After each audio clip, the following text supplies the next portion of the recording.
여러분 LA 폭동에 대해서 잘 아시죠? 지금부터 꼭 30년 전 1992년 그리고 오늘이 5월 29일인데 그날은 4월 29일이었습니다. 그래서 30년 전 1992년 4월 29일 미국 LA에서 있었던 흑인들의 폭동 사건을 말하는 겁니다. 폭동이 왜 일어나느냐에 대해서는 여러분 아시는 분들 많이 있을 겁니다. 좀 간단하게 설명을 드리면 이 도망치던 이 로드니 킹이라는 흑인을 백인 경찰들이 붙잡아서 무차별하게 구타했는데 이 경찰들에게 무죄 판결을 내리게 됩니다. 흑인들이 화가 나서 분노해가지고 거리로 나와 폭력과 방화 그리고 약탈, 살인을 저지른 그런 사건입니다. 이 사건은 TV로 생중계되어 흑인 사회에 공분을 일으켰던 그런 사건이었습니다. 그런데 이 폭동은요, 특히 우리 한국인들이 큰 피해를 본 사건이에요. 피해를 본 업소가 한 10,000개 정도가 되는데 그중에 우리 한국 사람들이 운영하는 상점 2,800개가 한국 상점이었습니다. 한 30% 정도 한국 상점이 손해를 보게 된 겁니다. 자, 미국으로 이민 간 교포들이 피땀 흘려 일으켜 놓은 LA 한인타운이 방화, 약탈로 폐허가 되는 정말 처참한 광경을 목격해야 했던 가슴 아픈 그런 사건이었습니다. 그런데 왜 한국인이 말이에요 운영하는 상점에 집중적으로 방화, 약탈을 했는가? 그 이유를 두 가지로 이야기를 하고 있는데 당시 미국에 주재했던 우리 한국인 기자들은 그렇게 지금 전하고 있습니다. 두 가지로 얘기를 하는데 하나는 바로 1년 전입니다. 그러니까 1992년에 이 폭동이 일어났는데 1991년 한국 편의점 주인 두순자 씨의 살인 사건을 원인으로 말하고 있습니다. 이 사건은 1991년 3월 16일 남부 LA 지역의 한 편의점 주인 이 두순자 씨하고 15살 난 흑인 소녀 라타샤 힐런즈가 다투던 끝에 두순자 씨가 힐런즈를 총으로 쏘아 숨지게 한 사건으로 한인들과 흑인들 사이에 갈등을 더 커지게 한 그런 사건을 말하는 겁니다. 사건의 내용은 이렇게 이제 설명이 되고 있습니다. 상점을 지키고 있던 이 두순자 씨는 손님 힐런즈 흑인 소녀가 그 상점에 들어와서 오렌지 주스 한 병을 책가방에 넣는 것을 보고 이건 도둑이라 생각을 해가지고 두순자 씨가 이 책가방을 잡아채 가지고 뺏어서 주스를 빼내려고 생각했던 거죠. 그런데 이 체격이 컸던 이 소녀 힐런즈는 주먹으로 이 두순자 씨의 얼굴을 때렸고 힘이 약했던 이 두순자 씨는 바닥에 넘어졌습니다. 그래서 화가 난 이 두순자 씨는 일어나서 카운터 뒤에 숨겨놓았던 권총으로 소녀를 쏘아서 숨지게 한 그런 사건입니다. 이로 인해서 이 두순자 씨는 살인죄로 기소가 됩니다. 사건의 배경은 이렇게 기록하고 있습니다. 이 두순자 씨는 고생 끝에 LA 흑인 빈민 지역에 상점을 가지게 됩니다. 상점을 운영하면서 30여 차례나 강도를 당하게 됩니다. 그래서 흑인에 대한 불신이 이 두순자 씨에게는 컸습니다. 흑인들 역시 동양인에 대한 편견과 또 동양인을 경시하는 그런 경향이 있었습니다. 재판 과정에서 그날 그 힐런즈 소녀가 동양인을 비하하는 말, 국빛이라는 말, 이 말은 황인종이라는 그런 말을 비하해서 말하는 건데, 그렇게 소리치며 두 순자 씨의 얼굴을 가격했다는 그런 증언이 나왔습니다. 재판의 결과는, 재판에서 이 두 순자 씨는 흑인 소녀를 쏜 것은 정당방위라고 주장했으나, 흑인 소녀 힐런즈는 독실한 기독교 신자였고 범죄 경력이 없었고, 그리고 학교에서는 우등생이었기 때문에 배심원들의 편결은 결국은 유죄로 얘기가 돼서 검사는 두 순자 씨에게 무기징역을 구형하게 됩니다. 그런데 판사는 좀 생각이 달라 보였습니다. 정당방위를 인정하고 이 두 순자 씨의 재범의 가능성이 없다는 이유로 400시간의 봉상명령과 함께 집행유예를 선고를 합니다. 이 판결 때문에 흑인들이 우리 한국 사람들에 대해 반감이 크게 확산이 되었던 겁니다. 이것이 그 다음에 1992년 LA 폭동 때에 한국 상점들을 더 많이 약탈하게 된 직접적인 원인이 이유가 된 것입니다. 자, 그런데 여기에는요, 이런 사건이 하나가 배경이 되어 있지만 또 하나가 더 큰 이유가 있다고 그때 이제 기자들이 말하고 있는데, 그 미국에 이민을 간 한국인들이 집중적으로 많이 모인 곳이 LA 지역입니다. 대부분의 이민자들은 돈을 벌 수 있는 방법은 장사하는 것밖에 없었습니다.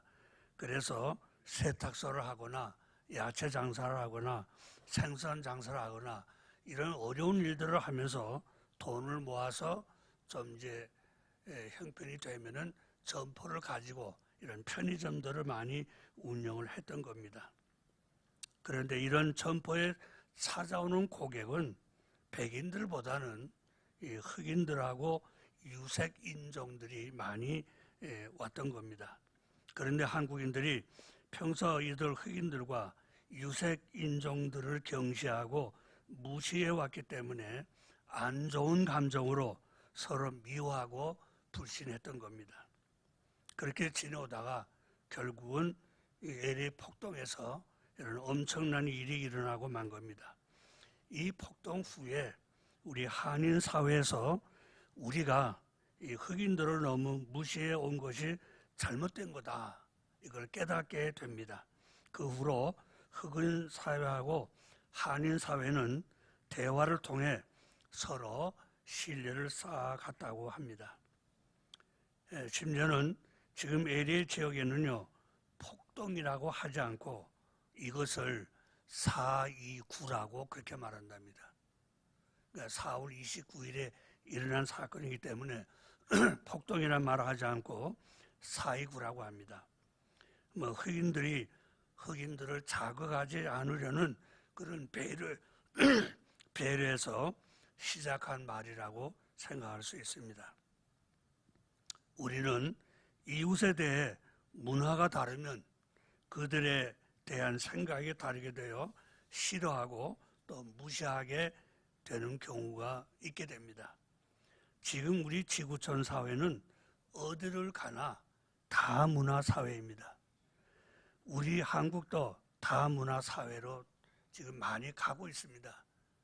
처음에는 돈 벌러 한국에 왔다가 한국이 좋아서 아예 우리나라의 국적을 가지고 사는 이런 외국인들이 점점 늘어나고 있습니다. 우리가 단일 민족이라고 해서 지구촌에서 우리끼리만 살 수는 없습니다. 관심을 가지고 그들과 함께 살면서 우리는 좋은 사회를 이루어 나가야 됩니다. 오늘 본문 마가복음 12장 그 31절을 읽었는데 그 28절부터 29절, 30절까지를 한번 좀 읽어보도록 하겠습니다. 좀 띄워주시면 고맙겠습니다. 자, 우리 같이 28절부터 30절까지 한번 같이 읽겠습니다. 시작.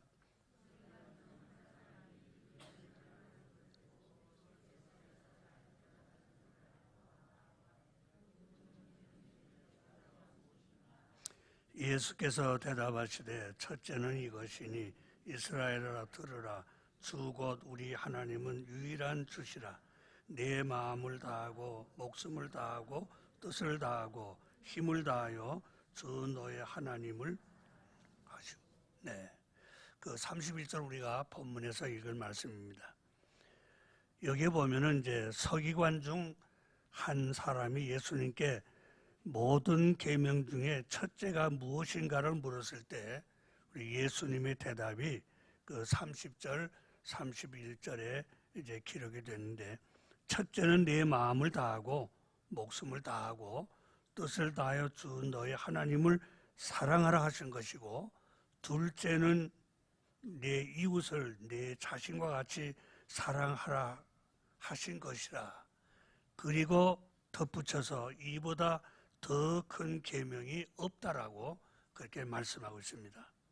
이 말씀에서 이 하나님 사랑과 그 이웃 사랑이 별개의 것은 아니지만 순위에 있어서 구분되게 말씀하고 있습니다. 다시 말씀드려, 먼저는 하나님에 대한 사랑이고, 이 사랑이 자연스러운 결과로서 이웃을 사랑하게 된다는 거죠. 우리가 하나님을 사랑하면 자연적으로 이웃을 사랑하게 된다는 겁니다. 뒤집어 말하면요, 하나님을 사랑하지 않으면서 이웃을 사랑한다는 것은 가짜라는 거죠. 이것은 하나님에 대한 사랑, 즉 하나님에 대한 신앙이 진정한 이웃 사랑을 가능하게 한다는 것을 우리에게 일깨워주는 말씀입니다. 다음 LA 폭동 얘기를 또 다시 하나 더 하겠습니다. LA 폭동 그때에 이웃 사랑을 실천한 가슴 뭉클한 사건이 하나 있었습니다. 이웃의 관심을 가지고 배려한 한 상점 주인에게 있었던 일입니다. 그 당시 조선일보에 보도된 내용입니다.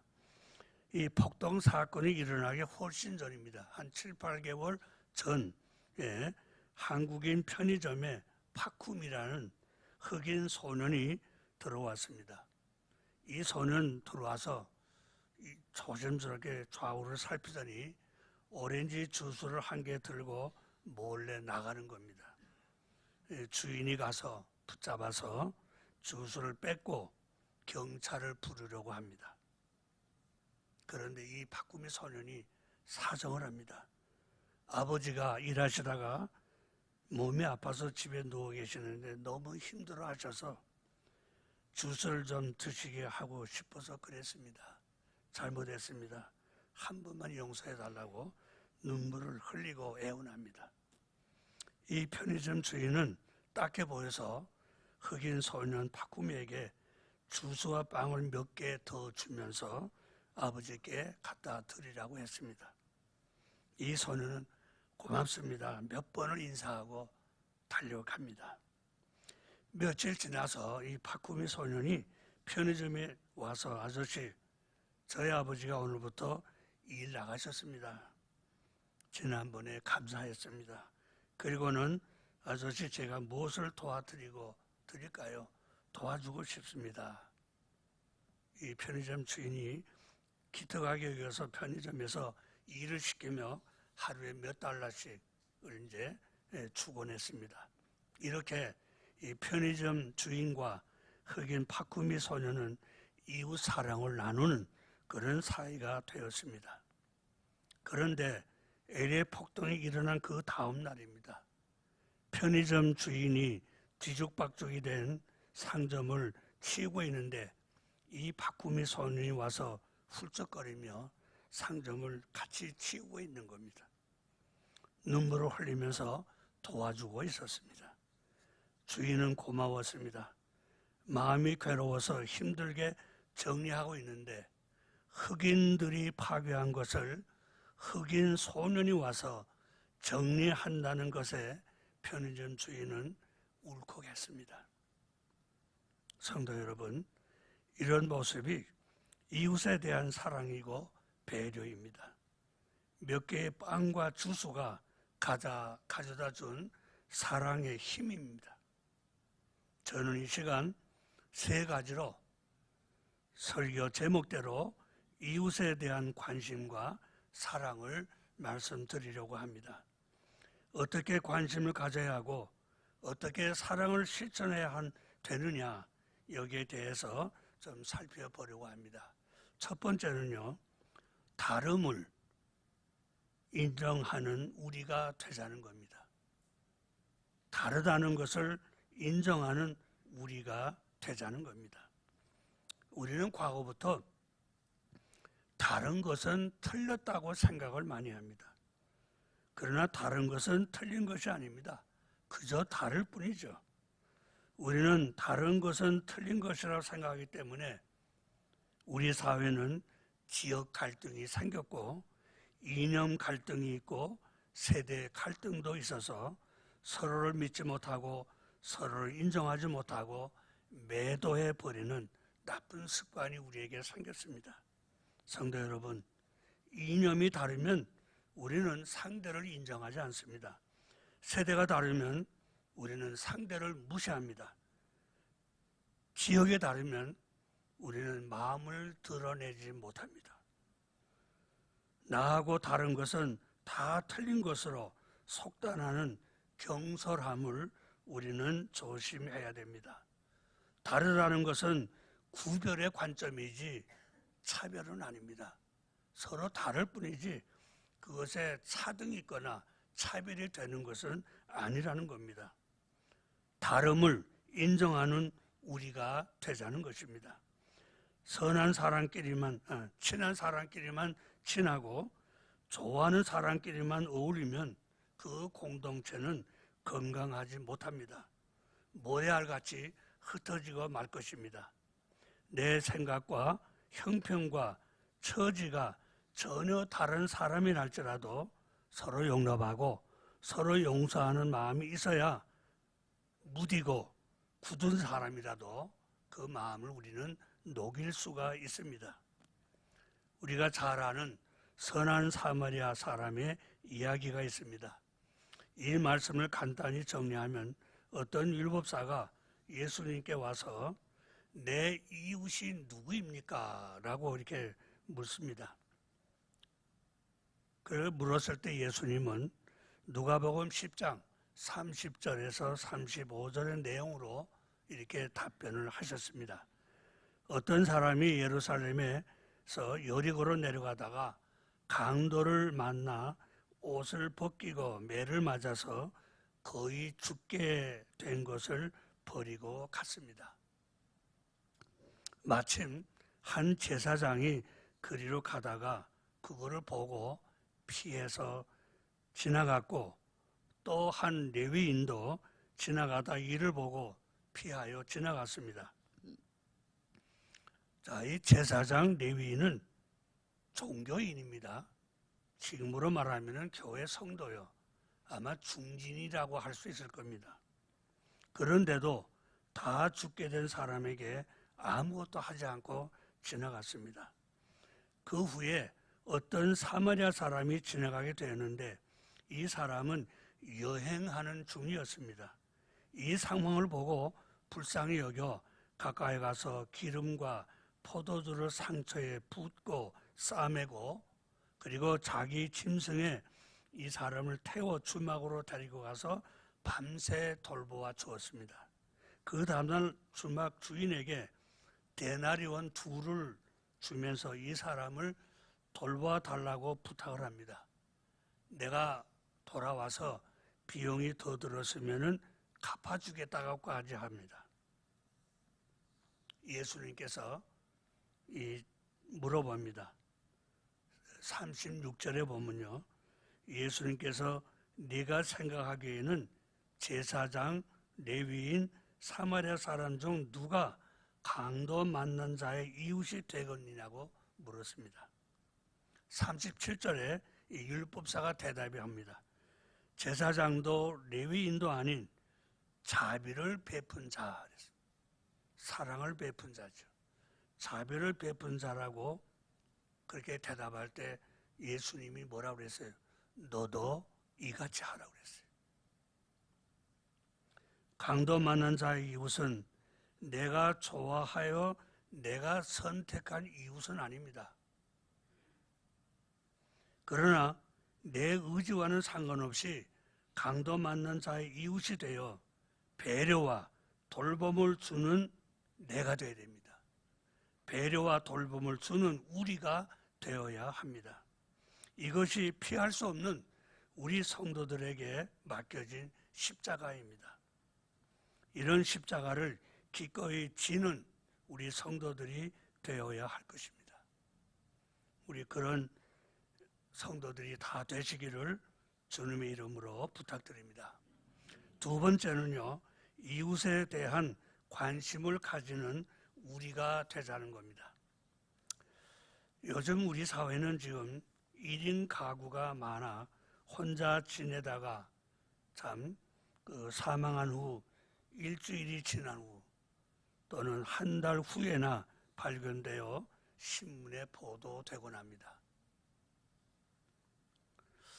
한 20년 전입니다. 2000년 그때에는 제가 기억하기는요, 이런 사건이 신문에 보도되면 사회가 떠들썩했습니다.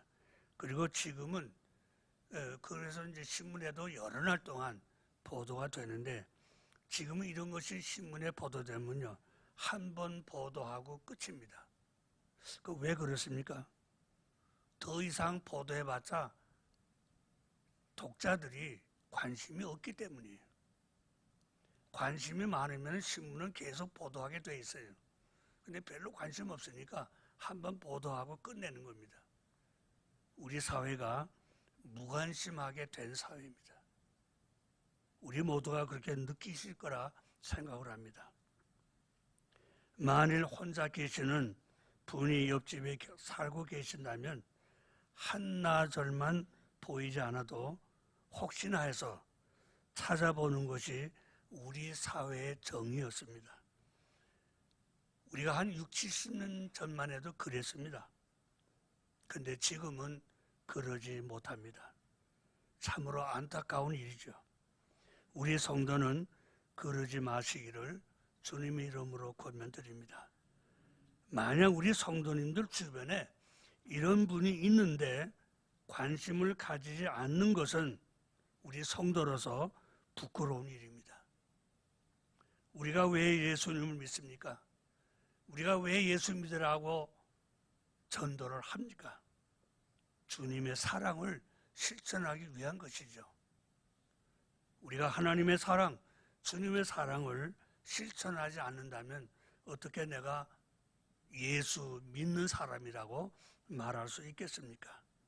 성도 여러분, 무관심은 우리 사회를 무너뜨립니다. 무관심은 서로의 마음을 메마르게 합니다. 그러므로 우리가 사는 이 세상에서 서로에게 관심을 가져 긴밀한 관계를 만들어 가야 됩니다. 우리 아프리카의 성자하면은 다 슈바이처라고 우리는 다 이야기를 합니다. 슈바이처는 스트라스부르 대학에서 철학과 신학을 공부하여 철학 박사와 신학 박사 학위를 취득하게 됩니다. 그렇게 공부해가지고 이 스트라스부르 대학의 이 슈바이처는 교수가 됩니다. 또 그리고 스트라스부르 성 니콜라이 교회의 부목사로 일하게 됩니다. 이런 슈바이처가 아프리카로 간 것은 오랫동안 마음에 품고 있었던 소망 때문이었습니다.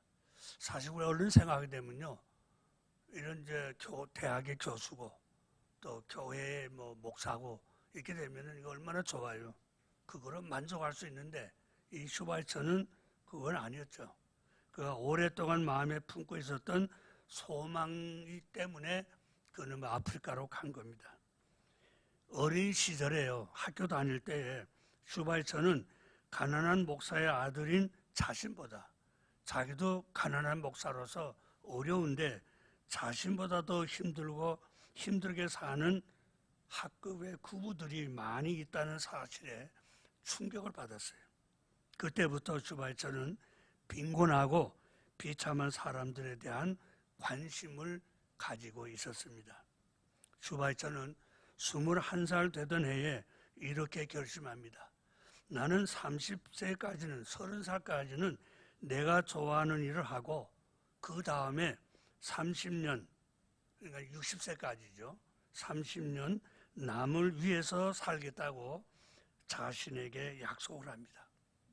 그래서 30살 됐을 때에 슈바이처는요 이렇게 편지를 보냅니다.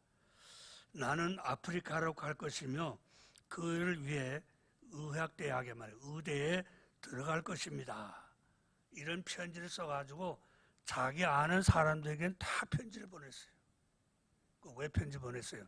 지금 당장 가는 것도 아닌데 마음이 변해서 안 갈 마음이 생길까 봐 그렇게 온 동네에다가 다 소문을 낸 거죠.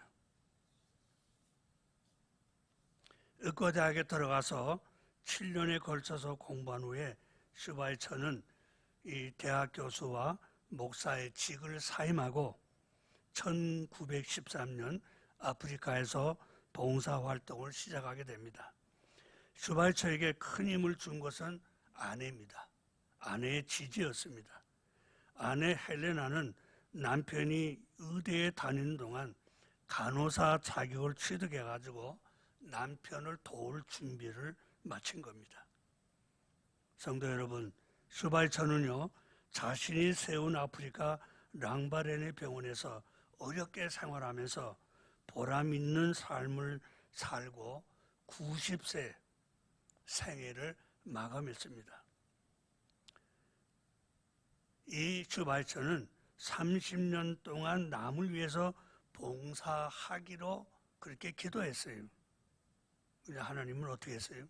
90세니까 30년에 꽃배기 해가지고 60년 동안 그는 60년을 하나님을 위해서 봉사활동을 하면서 일하도록끔 그렇게 오래 살게 하신 겁니다. 슈바이처와 같이 우리 성도들이 이웃에게 관심을 가져야 할 것입니다. 가깝게는 우리 교회 안에 2천 사람에서부터 시작하여 우리 해학교회 성도 전체를 확대하고 더 나아가서는 우리들 이웃에 있는 사람들에게 관심을 기울이는 그런 성도들이 되시기를 주님의 이름으로 부탁드립니다. 세 번째는요, 이웃의 그리스도의 사랑을 실천하는 우리가 되자는 겁니다. 자, 여러분들 다 사랑하죠? 아내도 사랑하고 남편도 사랑하고 자녀도 사랑하고 부모도 사랑하고 여러분 우리는 사랑을 다 합니다. 이런 여러 가지 사랑의 형태가 있고 또 앞으로 살아가면서 우리는 많은 사랑을 하게 됩니다. 이런 사랑은 여러 가지 형태가 있습니다. 좀 간단하게 좀 이제 성경을 통해서 살펴보면요. 먼저 이 그리스어로 보면 스톨게라는 게 있습니다. 이건 자기 핏줄만을 사랑하는 그런 사랑입니다. 디도서 2장 4절에 보면은 그들로 젊은 여자들을 교훈하되 그 남편과 자녀를 사랑하며 그랬습니다. 가정 식구 간의 사랑을 말합니다. 아마 이 스톨게의 대표적 사랑은 모성애일 겁니다. 어머니가 자식 사랑은 이거는 뭐 그 어디에다가 내놓을 수 없는 비교할 수 없는 그런 사랑이죠. 두 번째는요, 에로스라는 것이 있습니다. 마음에 드는 이성만을 사랑하는 에로스가 있습니다. 아모스 5장 8절에 보면요, 예루살렘 딸들아 너희에게 내가 부탁한다.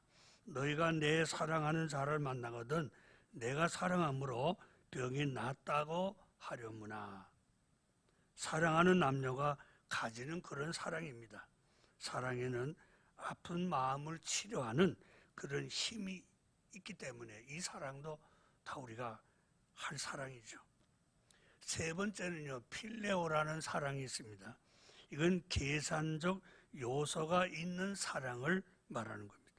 사무엘하 1장 26절에 보면요, 내 형 요나단이요 내가 그대를 애통함은 그대는 내게 심히 아름다움이라. 그대가 나를 사랑함이 기하여 여인의 사랑보다 더하였도다 라고 이 다윗과 요나단의 친구 간의 남녀 간의 친구 간의 사랑을 말하는데, 이거는 남녀 간의 사랑보다 더했다는 것을 이제 우리에게 말씀해 주는 겁니다. 그 다음에 에피투미아라는 이런 이제 말이 있는데, 이건 세상의 것을 구하는 욕심, 세상을 사랑하는 거겠죠. 그런 욕심으로 말할 수 있는 겁니다. 요한일서 2장 16절에 보게 되면 세상에 있는 모든 것이 그 육신의 정욕과 안목의 정욕과 이생의 자랑이니 다 아버지께로부터 온 것이 아니요 세상으로부터 온 것이라. 이 한낱 욕심에서 시작한 것으로 볼 수 있는 겁니다. 몇 가지 사랑을 우리는 다 해봤고 또 지금도 하고 있을 것이고 또 앞으로도 할 수 있을 겁니다. 그러나 우리는 이 사랑을 빼놓으면 절대 안 됩니다. 그것이 아가페라는 사랑입니다. 이 아가페는 하나님을 사랑하는 겁니다. 즉 성령을 통하여 주어지는 사랑을 가리키는 겁니다. 이 사랑은 하나님의 사랑을 의미하며 사랑의 원본이라고 할 수 있는 것이 아가페입니다. 요한일서 4장 10절 11절에 보면요, 성경은 간절히 하나님의 사랑을 구하고 성령에 의지하면 우리도 이런 사랑을 할 수 있다고 말하고 있습니다. 그러니까 우리가 하나님의 사랑은요, 성령에 의지하면 사랑할 수 있다는 겁니다. 우리 성도들은 이 하나님의 사랑을 실천해야 됩니다. 왜 그렇습니까? 이거는 성경에 분명히 우리에게 이렇게 명령하고 있기 때문인 거죠. 그 첫째가 뭐냐면 하나님의 명령이에요. 요한일서 4장 10절에 보면은 사랑하는 자들아 하나님이 이같이 우리를 사랑하셨은즉 우리도 서로 사랑하는 것이 마땅하다고 그랬어요. 그러니까 우리는 사랑을 해야 되는 거죠. 그 하나님의 명령이라는 거죠. 두 번째는요, 사랑이 없으면 아무 유익이 없다고 그랬어요. 우리가 고린도전서 13장 1절에서 3절에 보면 내가 내게 있는 모든 것으로 구제하고 또 내 몸을 불사르게 내줄지라도, 이거 얼마나 큰 사랑이에요. 그러나 사랑이 없으면 내게 아무 유익이 없다고 그랬습니다. 그러니까 하나님의 사랑을 가지고 해야 된다는 거죠. 우리가 하나님의 사랑이 없이 남을 사랑한다는 것은 거짓말입니다. 하나님의 사랑으로 우리가 이웃을 사랑할 때 그게 진정한 사랑이 되는 겁니다. 이 세 번째가요, 사랑하지 않으면 하나님을 알 수 없다고 그랬어요. 요한일서 4장 8절에 보면요, 사랑하지 아니하는 자는 하나님을 알지 못하나니 그랬어요. 사랑하지 아니하는 자는 하나님을 알지 못하나니 이는 하나님은 사랑이시기 때문이라고 그랬습니다. 하나님은 사랑 그 자체이기 때문에 하나님의 사랑을 실천하게 될 때 하나님을 알 수가 있다는 그런 말씀입니다. 사랑하는 성도 여러분, 모든 허물을 가리워주는, 이건 잠언 10장 12절의 말씀이에요. 그 다음에 베드로전서 4장 8절에 보면요, 허다한 죄를 덮어주고 그랬습니다. 또 요한일서 4장 20절에 보면요, 형제를 미워하지 아니하고 사랑한다고 그랬습니다. 그러니까 모든 허물을 가리워주고 허다한 죄를 덮어주고 형제를 미워하지 아니하는 그런 사랑을 여러분 하시기를 주님의 이름으로 부탁드립니다. 우리 교회는 오늘 오후에 해아인들의 꿈이 있는 아름다운 동행인 우리 함께 걸으실래요 행사가 있습니다. 함께 걷는 것은 동행입니다. 그런데 아무 말도 하지 않고 묵묵히 동행하는 것은 동행이 아니라고 성경은 말씀하고 있어요. 성경에서는 동행을 이렇게 말씀하고 있습니다. 아모스 3장 3절에 보면요, 두 사람이 뜻이 같지 않고 말이에요. 두 사람이 말이에요. 뜻이 같지 않은데 어찌 동행하겠으며 그랬어요. 뜻이 같지 않은데 동행하면 무슨 소용이냐 얘기죠. 동행할 때는 서로 뜻이 같아서 마음과 마음이 통해서 그렇게 동행을 하고 같이 걸어야 되는 거죠. 오늘 걸으시면서 마음을 같이 하고 뜻을 같이 하는 동행이 되시기를 바랍니다. 특별히 오늘 함께 걸으시면서 나와 다르기 때문에 저 집사님은 틀렸다고 생각했다면 주 안에서 틀린 것이 아니라 다름을 인정하시기를 부탁합니다. 또 함께 걸으시면서 별로 관심을 가지지 못했던 권사님에게 관심을 가지고 다가가시기를 부탁드립니다. 그리고 끼리끼리만 동행하지 마시고 대화 한번 없었던 성도나 집사님이나 권사님이나 이런 것과 함께 많은 대화를 나누면서 걸으시기를 부탁드립니다. 2부 예배 때는 이렇게 하는데요, 거의 아멘이 없었어요. 아마 2부 예배는 아마 함께 걷지를 못할 것 같아서 그런지 모르는데, 그래도 3부 예배는 좀 아멘 소리가 저한테 들려오니까 제가 좀 감사합니다. 꼭 그렇게 하시길 바랍니다.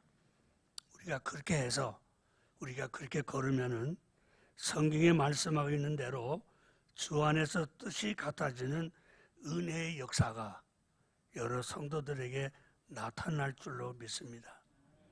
그래서 뜻이 하늘에서 이룬 것 같이 땅에서도 이루어지는 귀한 참 은혜의 시간이 되시기를 주님의 이름으로 축원드립니다. 기도하겠습니다. 전능하신 하나님 감사합니다.